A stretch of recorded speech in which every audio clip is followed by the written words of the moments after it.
Oke baik, salam olahraga. Apa kabar teman-teman semua? Semoga dalam keadaan sehat. Di laga malam hari ini saya membahas pertandingan Alaves menghadapi Valencia dari La Liga Spanyol. Di laga ini terlihat Alaves dengan formasi 4-1-4-1, sedangkan Valencia dengan formasi 4-4-2 ya. Ada satu pemain akan absen untuk Alaves. Valencia di laga ini ada 4 pemain. Dari klasemen sementara di awal musim ini, di mana tuan rumah Alaves berada di peringkat 11 ya, dengan meraih 11 poin dari 8 laga, sedangkan Valencia berada di peringkat 16 dengan meraih 8 poin dari 8 laga. Untuk laga ini kemungkinan besar setelah melihat dari head-to-head masih berpeluang bisa berakhir di skor imbang untuk laga Alaves menghadapi Valencia. Kemudian memasuki laga yang kedua, saya membahas pertandingan tuan rumah West Ham menghadapi Brentford.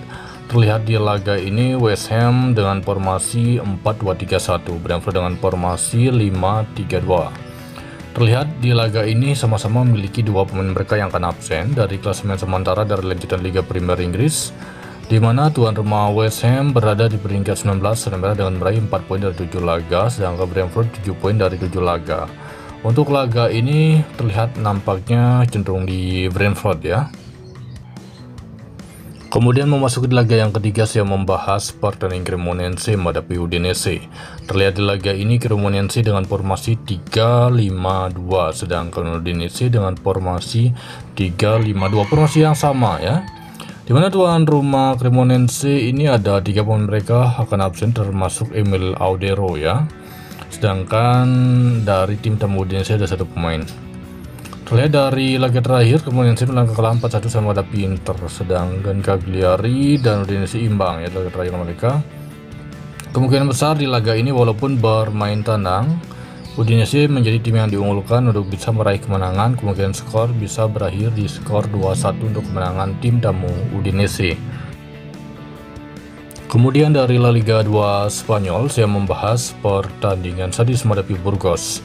Terlihat di laga ini Sadis dengan formasi 4-4-2, sedangkan Burgos dengan formasi 4-2-3-1 ya. Ada 4 pemain yang akan absen untuk tuan rumah Sadis, sedangkan Burgos di laga ini ada 2 pemain saja. Dari klasemen sementara, di mana Sadis berada di peringkat 3 dengan meraih 18 poin dari 9 laga, Burgos berada di peringkat 14 dengan meraih 12 poin dari 9 laga. Terlihat dari head-to-head terakhir, di mana pada waktu itu berakhir dengan skor imbang. Jadi untuk laga ini tidak menutup kemungkinan laga bisa kembali imbang untuk laga Sadis menghadapi tim tamu Burgos. Berikutnya saya membahas pertandingan dari Swedia Allsvenskan. Di laga ini Gederbergs menghadapi Mjällby. Gederbergs dengan formasi 4-3-3, sedangkan Mjällby di laga ini terlihat dengan formasi 3-4-3 ya. Terlihat di laga ini ada 4 pemain yang akan absen untuk tuan rumah Gederbergs. Terlihat dari klasemen sementara, di mana tuan rumah Mjällby berada di Gederbergs, tuan rumah Gederbergs berada di peringkat 6 dengan meraih 44 poin dari 26 laga, sedangkan untuk kubu tim tamu Mjällby meraih 63 poin dari 26 laga. Menurut versi saya sendiri, setelah mempertimbangkan laga ini kemungkinan besar masih terlihat berada di Gederbergs ya. Gederbergs nampaknya akan memberi kejutan di laga ini sama menghadapi tim tamu Mjällby.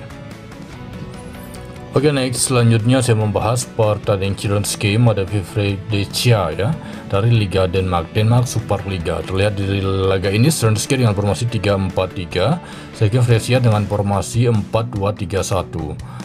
Oke, terlihat di laga ini ada 2 pemain yang akan absen untuk tuan rumah Kironski, sehingga Fredericia di laga ini hanya 1 pemain saja. Dari klasemen sementara, di mana tuan rumah Kironski berada di peringkat 9, sedangkan Fredericia berada di peringkat 11 ya. Jadi untuk laga ini menurut versi saya sendiri masih berpeluang besar untuk tuan rumah bisa meraih kemenangan di kandang sama menghadapi tim tamu Fredericia.